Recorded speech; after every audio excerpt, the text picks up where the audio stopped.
welcome to Origins by the Esports Awards, where we talk to your favorite esports content creators, casters, players, and everyone who makes the cogs turn in esports. I'm your host, Morgan Tremaine, and I'm joined here by someone who holds the record for the longest Esports Awards acceptance speech. I think both the first and second place for length.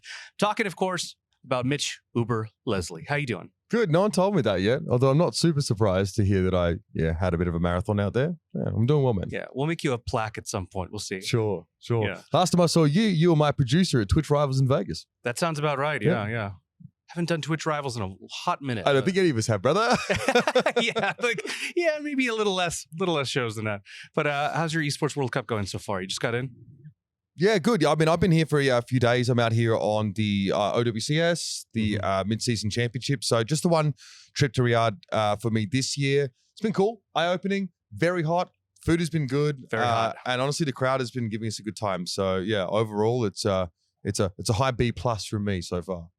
B+ is pretty good. That's pretty high. No, in esports, I don't think there's not a lot of A's. Getting a good grade. I think like the whole like 47 Celsius weather might have brought it down a little bit, but like as far as like locations I've been to, yeah, it's pretty cool. There's a lot of novelty out here, and it's just very interesting, I think, to see how like what another country's take is on what we do in esports and how they partnered up obviously with the foundation and everything to sort of put this on. So yeah, it's been interesting. I mean, esports is so global, but you don't get to experience it in that way as often. It doesn't kind of come together in the way that it does here. So it's definitely fun to see the multiculturalism of esports. Yeah. So this is Origins. We talk about people's origin story. We're going to go all the way back to the beginning. What is your first gaming memory? Oh, God. I think I had a PC when I was like 3. I think my parents just had a spare one and I'd shown an interest in pressing buttons. They thought you would stay out of trouble. I think I played a lot of Yahtzee. I think in like Windows 3.11, they had Yahtzee on there. So I was all about that. I don't know if I could get a dice game. I know my parents would have been over the moon that was my first gaming experience. But I think like outside of that, like the early Pokemon games and stuff like that, when I was like 4 or 5 years old, I really got into. And a classic game based on the Dragon Quest series now called Dragon Warrior? Yeah. Which was like turn-based monster battler and breeder. Very, very early on kind of got me into gaming, I think, in a big way. So when did you go from Yahtzee and Pokemon and Dragon Quest to esports? Like, was there a moment where it sort of, you saw the tides turn, like esports was becoming more of a thing, it was possible, you saw like, maybe there's something here for me, maybe this is an interest? It wasn't until I was like 17 years old. In fact, I grew up in a country in Australia, so I didn't really game that much. Definitely not multiplayer gaming. It just wasn't an option, not with how like connection speeds were like in the middle of nowhere. That's a problem, yeah. But I'd moved to the sort of nearest capital city in South Australia, which was Adelaide. And I just ended up at like a church youth group LAN. We just had a LAN and I was shown Call of Duty 4. Everyone had like cracked versions of Call of Duty 4. Caught at a church group. Yeah. I mean, it was we were pretty progressive. Some mild trash talk. Yeah. There was as extreme. Yeah. It was pretty chill vibes at that youth group. But everyone had like cracked versions of Call of Duty 4. So I like had never really like played COD, I'd say. I played a bit of Halo on my friend's console, but my parents didn't really get us console till a bit older. And yeah, it was like my first sort of, I started to, I got the game, obviously, maybe not a purchased version initially. And we'll hold it against you. It's yeah, thank you. I found a few servers to play in. And basically there was a server that was close by that I just kept going into. And I met some friends, people that always pop up in that server. That's the thing, when it's not, before it was matchmaking in games that have that server browser, there's like a community hub aspect to it. You go to the same server over and over again. And I ran into some guys that turned out to be local to me. And we formed a COD 4 team and started competing on the amateur ladder. Okay, so you were actually competing in Australia. That must have been one of the first real COD esports anything in Australia. Yeah, there was COD 2. Definitely had a competitive scene. Like a lot of the real OGs, like think back to like Hex and those like his like early era. But COD 4 and Pro Mod specifically, the mod basically was introduced to like remove like kill streaks and a lot of the other sort of extraneous stuff and make it a bit more stripped back and focused. Was probably like, for those that entered esports via the Call of Duty stream, was definitely formative. I think a lot of people would, probably say the same thing. Quickshot, Pansy, Machine, all of us came from COD 4 Pro Mod, albeit in different parts of the world. So that's where I got my teeth cut on like the idea of competitive gaming and scrimming and practicing and playing on a ladder and going to LAN. And yeah, I was very much hooked on that. So then how do you go from competing to the other side of the camera? Yeah, I mean, I was like, as close. I was a competitive player in Australia and attended a few LANs, and I was okay. But you know, I was also at that time finishing high school, going to university, and I didn't really have the time to play. Like we were legitimately scrimming for way too, like 8 hours a day, like, you know, 5 days a week at least, like a lot of scrims. We had no business doing that, considering we didn't really have any prospects of making big money, but we just loved competing. But I was. You don't have any prospects either now, to be clear. Yeah, no, it's also limited. Yeah, you ain't wrong. But you know, I was studying at university and I realized I couldn't keep it up. I was studying aerospace engineering at university and didn't really have the ability to juggle the scrim and study load. But I had a friend who I'd run across before. In fact, one of my games must have gotten broadcasted, I think, by like it's like an online radio station in Australia called Net Game Radio, where I think on a couple nights a week they had like that, like it was a normal radio station, and then they had some commentary of like esports games on the Cyber Gamer ladder, which is our online ladder in Australia. It had Battlefield, it had CS, it had Call of Duty, and a mate of mine was like, knew I was sort of transitioning out of playing competitively. Is like, if you want to stay involved in the scene, you can come and cast with me. And we'll just do some radio broadcast of like the COD games and maybe some other games if you're interested. So I went from, scrimming a bunch to like a couple days a week, couple hours a night, doing radio broadcast of the very leagues that I used to play in. So I still stayed involved and was still sort of plugged in. And that was just a hobby of mine that I just kept doing for quite some time. And obviously, eventually it ended up becoming a profession. Yeah. Did you take to it right away? Did it seem like this clicked, like, oh, this is something that I have in me that I can do very well? Or was it like a gradual learning, like, I think this maybe will work? I probably thought I was pretty good at it. You know, I don't know if that's actually the case, but I definitely, like, I found it enjoyable. I think first and foremost is a way to stay like involved in the community, which I basically just like spent my whole last 3 years in. The same friends, watching them sort of grow and their teams sort of advance and climb the ladder was really gratifying for me, even if I couldn't play. And I think, I found it quite enjoyable. It was a challenge as well because I wanted to make it entertaining for people that were tuning in. There's like, you could tell we were using the Winamp plugin, so you can usually tell how many listeners you have. I had like sometimes we get like 36 listeners, which is pretty banging. That's pretty good if we had like some of the big games in Australia. Esports radio, that's pretty good. Yeah, and a lot of the drama in like OzCOD, we called it, which is an Australian Call of Duty, was driven by like the results of these games and the like ensuing trash talk on the Cyber Gamer forums afterwards. So I kind of like still being able to be involved in that way as like an observer and someone who was, I guess, part of telling the story.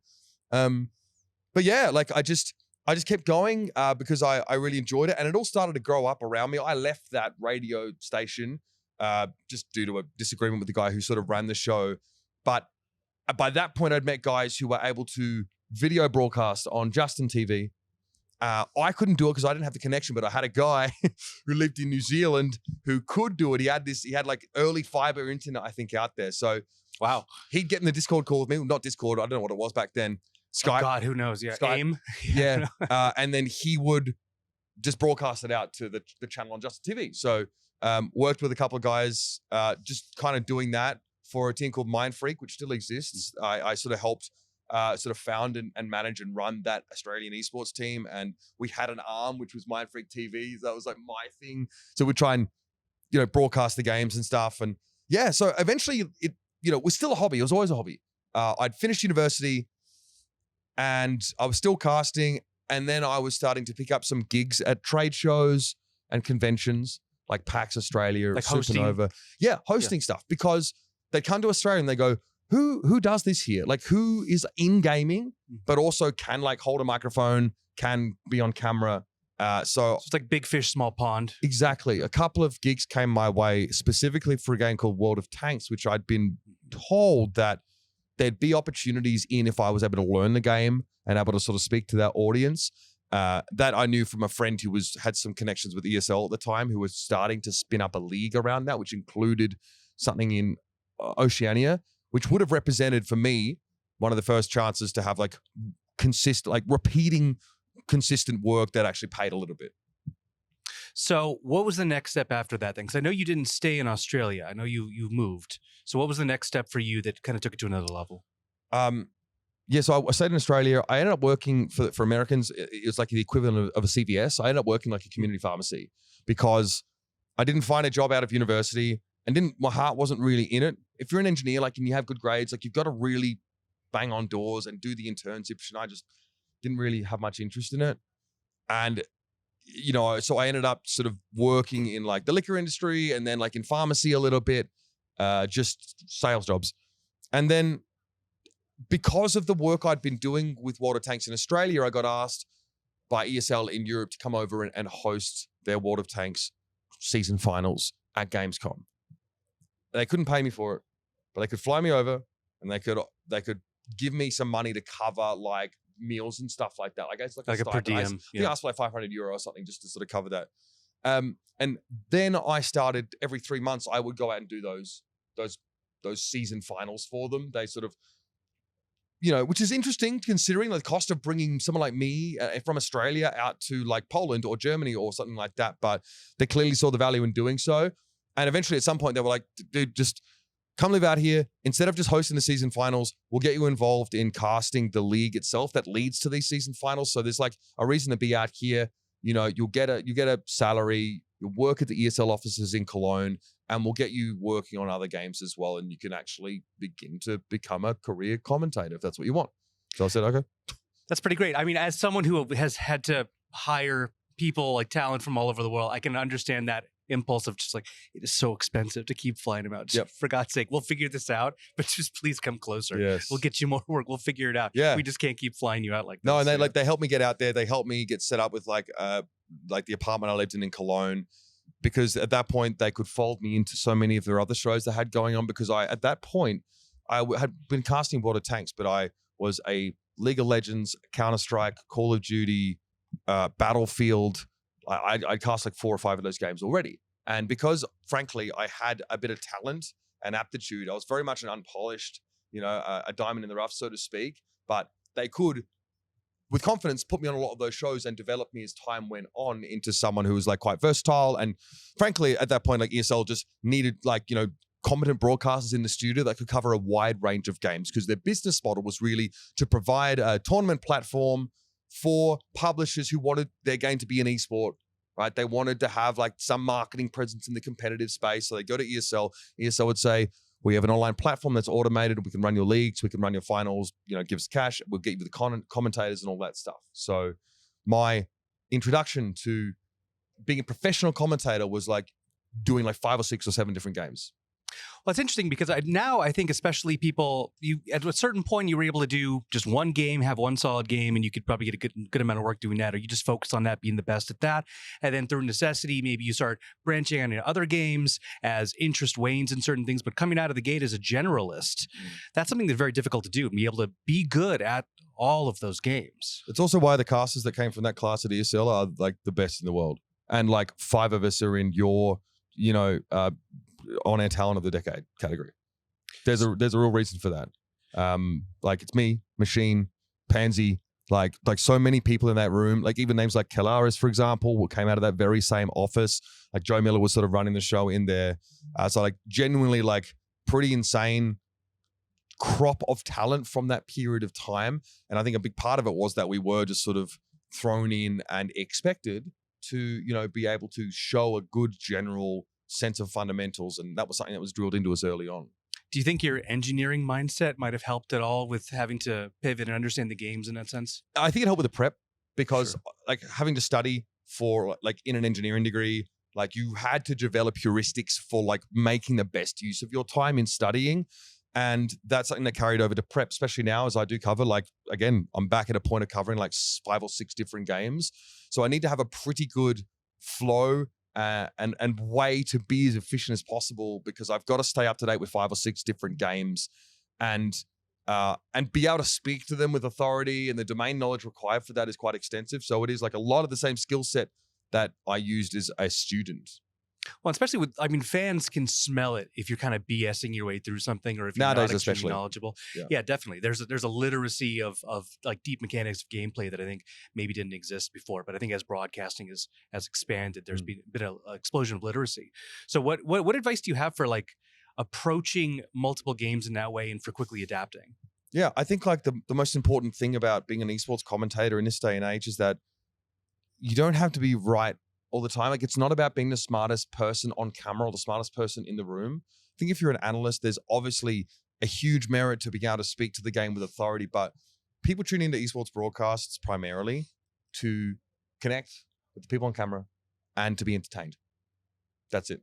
And I work with a lot of commentators, even now, 4, 5, 6 years into their careers, and they still are not understanding that so much of what we do today is about like making people feel represented out there, making them feel like they can relate to the stories that are being told and the people that are telling the stories, and also like the players out there. I think like cult of personality is a really big deal, and you see that evidenced on platforms like Twitch. And have a look at the last 5 years and look at the Twitch streamers that have become the most popular.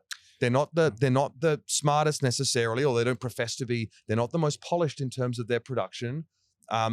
Those are rarely desirable traits, and sometimes they can have a negative impact on your sort of popularity. So I take a lot of cues from, looking at how people interact with gaming content in general and try and figure out how I can use it to become more relatable and, give people a space when they're watching my broadcast that they can be educated, but they can be entertained. And most importantly, they don't feel alienated by the way the show is driven at them. Well, all this reminds me of kind of the explosion of co-streaming we've had lately with people like Cage Reel. Yeah. What do you think about that in relation to the esports scene? I mean, it's like an interesting thing for casters to think through, because in theory, someone is taking a broadcast that you're doing and that you're putting your effort into, and they're muting it or dropping the volume and they're talking over it, right? And like you've got to come to terms with that, I think, at some point. But I always understood that there were expectations for how I would conduct myself as a broadcaster that would just preclude me from being able to reach as wide a cohort of fans as a co-streamer could. And I think is when you can look at the broadcast through the lens of the co-streamer is sort of on the same side as you and it's not an adversarial relationship, it helps a lot. But it shouldn't take any broadcaster long to figure out why it's a model that works, because people want a hub. They want a place to go to share the experience with other people. And, with the co-streamer on the screen, it's someone that they personally might relate to, or that they think can really elevate the experience of watching a game. But like so much about co-streaming is about the communal nature of games. And I really think after the COVID era, when we were forcibly separated from each other, we found ways to come together and congregate in digital town squares. And I think that, the co-streaming effect is a big part of that. I see it, it's a phenomenon I see at concerts or any other sort of like, group experience of media, is that sharing excitement or passion or enthusiasm for like anything that we do, like, any stories we might tell in esports, is an experience that is heightened when it is in like a larger group of people. I see it in crowds at esports events as well. God, I used to see it. This is a strange parallel, but I used to see it in the church halls as well when I was young, and through the church, that people like that was something that like the communal nature of it was amplifying for them. And I just think that's, it's not, it's religious or secular, it doesn't really matter. But I do think people do want to share in their experience of like esports with each other, and co-streams do that. And they probably hit that mark better than like a buttoned up, more sanitized broadcast. Yeah. I mean, community is the key word. We're pack animals and seek that out. Yeah. And so do you think it's like overall net positive, the co-streaming, or do you actually see it as, is it in any way sort of cheapening the the true broadcast experience? I mean, like, I think every broadcaster would love to be able to speak to the audience in the same way as a co-streamer does, while still fulfilling the obligations of their job and, hitting the metrics and markers that the broadcast needs them to hit. I don't think that's really possible. I think that we're dealing with a generation of esports consumer now that not just they demand authenticity. Like, and the moment that they get fed something that they can tell is scripted or comes from HR or rather, something that's you're out of it. Yeah. Immediate. It is immediate. Like, that relationship is very strong, but it is brittle in its fragility. Like, it can be broken down pretty quickly. So the moment a viewer feels like they're being condescended to or treated like they're maybe treated like they're dumb or like having their hand held or anything like that, it switches them off really quickly. And then there's a cohort of viewers who go to co-streams because the co-streamer is an ex-pro player that has experience and will also not mince words.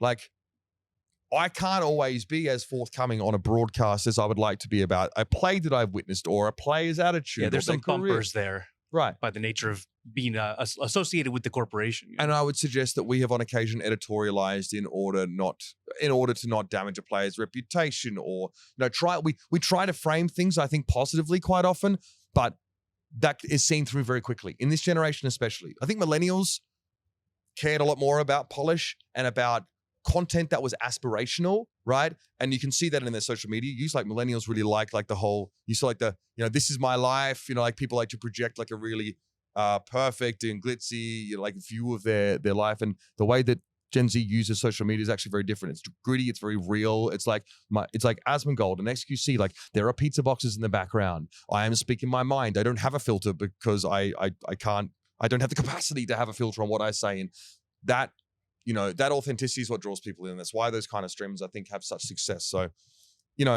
as much as we wish we could be like those co-streamers in that way, it's not really viable. So I think it's a necessity. It's necessary to have those people. And I think if the broadcast can fold a co-streamer into their metrics and their KPIs and stuff in terms of like advertisement, viewership time, then it's fine. Then I think that we're doing the same thing, albeit in our own different ways. And we're catering probably to different demographics. Yeah. I think you also pegged it that esports is sort of at this intersection of its content creation where the meta is now sort of try less, true authenticity, but at the same point, it's also sports. So you're constantly needing that level of polish.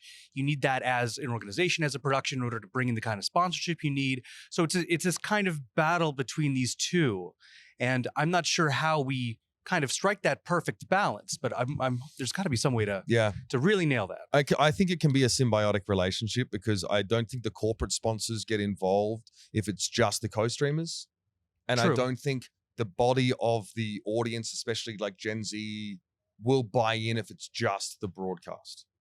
So I think like in order to hit both of those things, both of those I would say are essential, you probably need to play both those angles in order to bring them in. If you want an esport that is part of like the zeitgeist or is relevant culturally, the kind of thing that people would talk about, like just, out wherever, I think you do need to hit both of those things.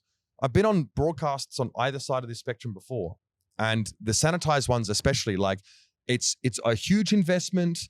And the viewership isn't there, and the growth isn't there, and the buy-in isn't there because, there's not enough ways for fans to interact and feel connected with like the players. So they don't care. You can't build that community. They don't care about the players. They don't care about the story, and the gameplay is not that compelling because, frankly, sometimes it's secondary. In this day and age, I do think the drama and like the raw and realness of like the people, the personalities playing, I think esports is still a human interest genre more than the sport sometimes. I think like you need both of those to work together in tandem. And I think that, like a professional broadcast and a co-stream will allow you to at least like tap into both of those things. Well, going back to the broadcast side of things. So your specific style, I feel like it's very fast, very energetic, but very narrative driven. How do you think your style of casting has changed over the years?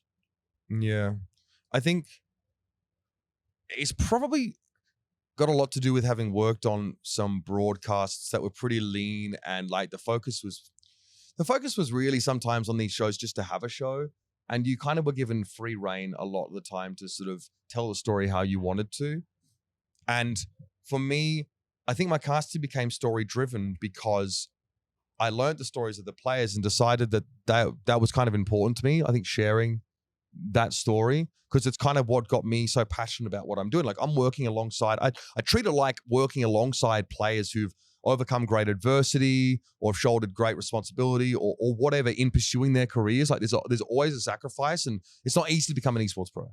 And not at all. It's probably one of the more difficult things a person can pursue. Yeah, and these players don't necessarily have the platform to share that story. They're too busy playing or scrimming or whatever, right? Yeah, it's all consuming at a very important time in your life as well. Yes, absolutely. So, I see it as like kind of my responsibility to like to tell that story. They're the ones that like, would share it with me, and I have the privilege of sort of being able to tell that story and a responsibility also to do so faithfully in a way that like people can understand maybe what is being given up or what is being undertaken on this journey as a pro player. So the people are the most important part about it for me, and my casting in a way feels like I'm evangelizing the virtues of these pretty extraordinary people a lot of the time to the audience.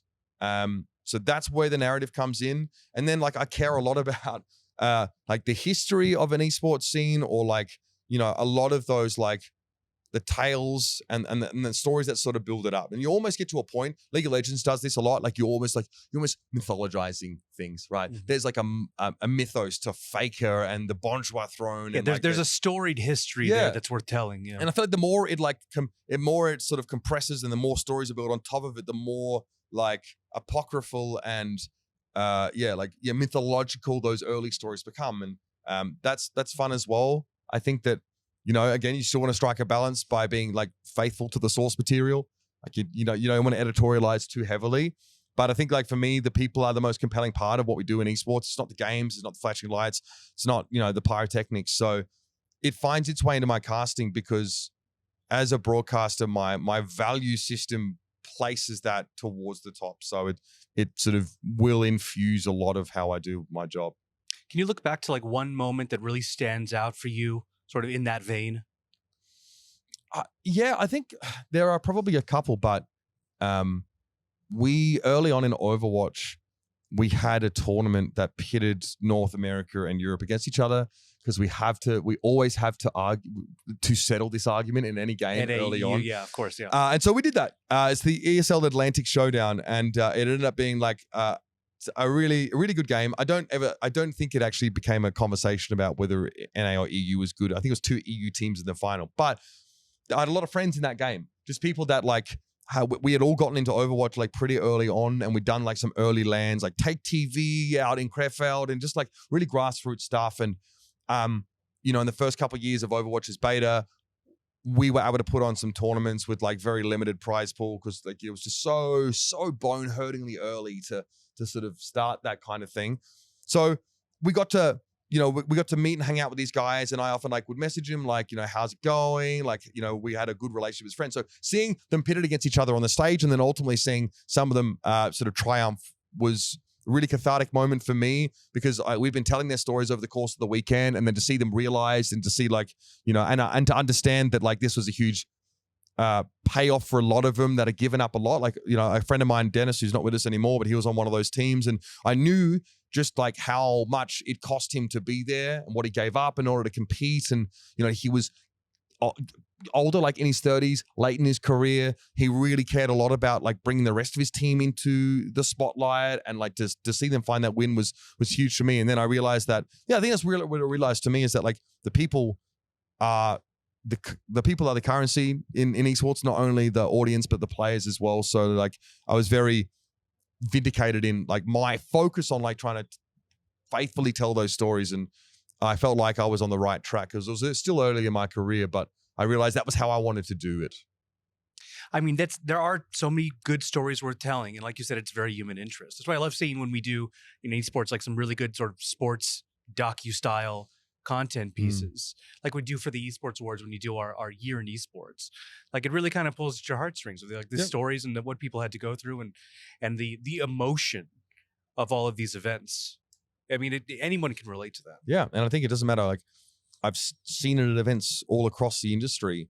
The one thing that unites all of them is that there are really hardworking, quite extraordinary people that are fighting for that trophy or that moment on stage. And that's why I think esports is always going to have a hold on us, because it's just another tale of trial against adversity and overcoming that. You see that in all areas. The fact that it's couched in being a video game thing obviously is great, because that's what we love, right? But I really think so many people would have seen esports and gaming as such an impersonal thing. The trope is the basement dweller that doesn't,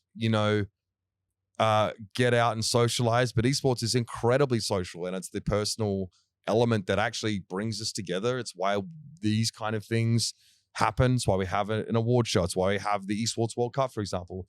We don't have the people and the stories to tell of those people, then there's no soul to any of this, right? So just completely, it's reality TV basically then. Absolutely. Well, speaking of the Esports Awards, so you were named Play-by-Play Caster of the Year in 2023. Congratulations again. Thank you. So what did that mean to you? Did that feel like a good validation? I realize that you're holding an Esports Awards mic flag and you're on our set, so you have to say nice things. But what did that mean to your career? Was that something as a validation? Was that a good moment for you? Did you like your experience? I'd been up for that award, I think, like the 4 years prior, I think. So, I was at the point now where like it was like a yearly affirmation that I was put in a short list of some really respected peers of mine, right? And I don't think that like, I think that was even a greater nod than winning the award, because selecting someone from like any of those categories is a very difficult process. I know that, because like there's a fan component to the vote. There's also an esteemed panel of judges that also are making this vote, right? So that's like a whole lot of hurdles I think I would have had to clear in order to sort of win that year. And it was funny because it came at such a bittersweet time, because in 2023 it was what I knew the last year of the Overwatch League. And so I'm accepting this award, and it's like it's extremely gratifying. But in the back of my mind, I'm like, what am I doing next year? Like what am I like? I mean, that's the thing that so many have to deal with in esports on both in front of the cameras, players behind the camera. It's unfortunately part of the instability of it, but especially with Overwatch League ending, which was an institution for so long and sort of a beacon of venture capitalism in esports. It was a shame to see that go. I can't imagine what it's like to see that, what kind of felt like a pillar, or like a symbol of stability, to see that go away. For me, like it was more than being a part of this product that had a lot of money behind it. What mattered was that I was part of a product that had grand aspirations to be like more than just another esports show.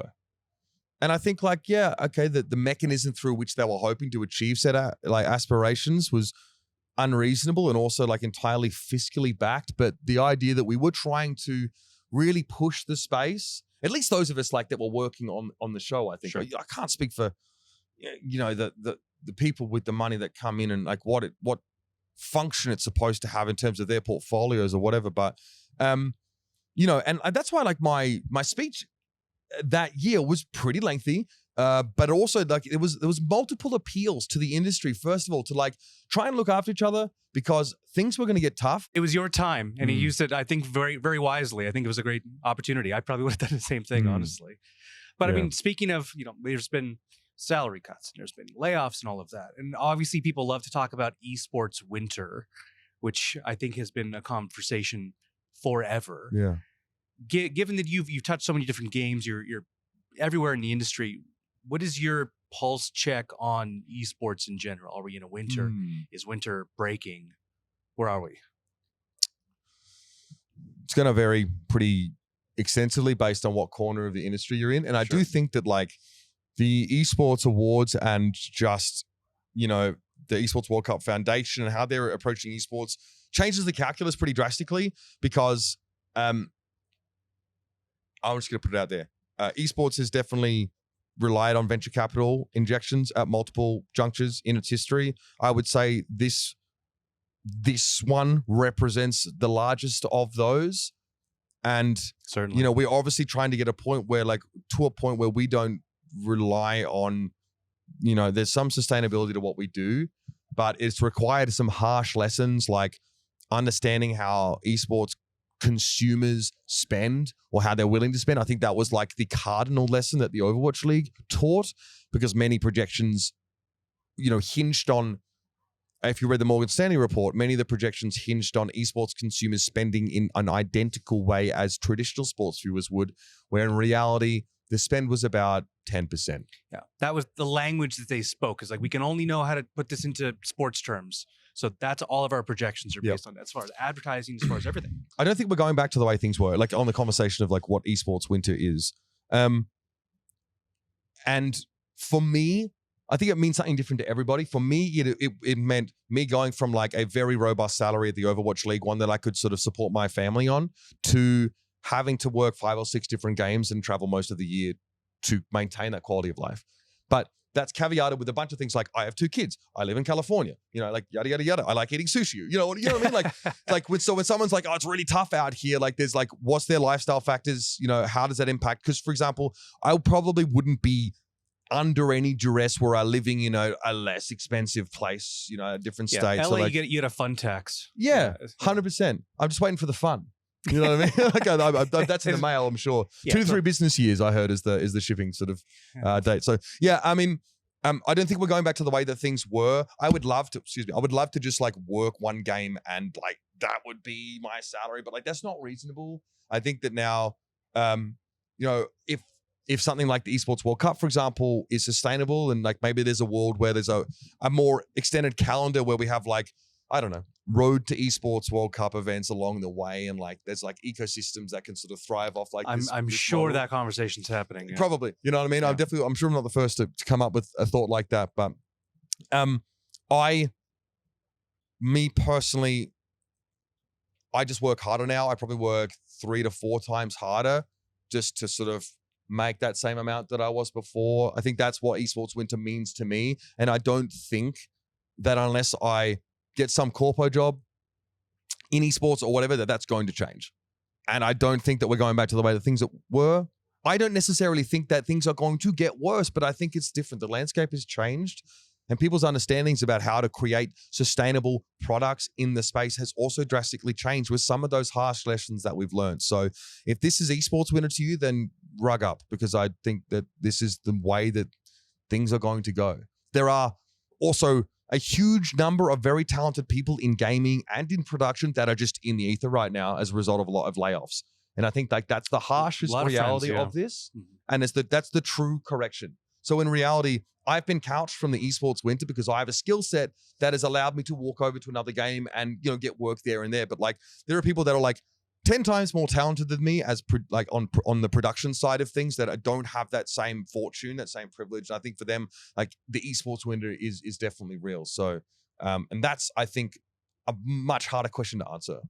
Well, it's also interesting, just esports in general, because it's predicated on a lot of things, like the health of the game itself. What is fan interest there in the core game itself? Is the developer making bad changes that are making there being lost interest in the game? Therefore, the esports suffers. Is it the broadcasting platforms? People aren't willing to consume these things in the same way, the same platforms, because it's all about short form content versus long form. It's all about VODs are doing better than lives or something like that. There's so many different facets of how people consume and other businesses that will then trickle down and affect esports in a way that you have no control over.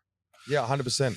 I think like how advertising works in esports, not to jump too deep into this, but the way that, advertisements are served up in live content as opposed to evergreen content, and the level of access you have to like VOD repositories on YouTube, whereas like that doesn't exist on Twitch, for example, and the dichotomy of those two platforms and how they both contribute to gaming and esports, I think is like, it's very complex. I think for advertisers who are trying to get into the space, it's really hard to figure out like where you kind of want to spend that revenue and where your, return is supposed to come from, and how do you target the demographics that you're kind of looking for. And I think that's like a really fundamental problem of esports, and one that was definitely like exposed with things like the Overwatch League struggling, because a lot of these like leagues that were hoping to be black boxes that generated their own revenue that could actually function, like instead of being loss leaders, they had to answer that question and they couldn't. And that's why now, as we understand it,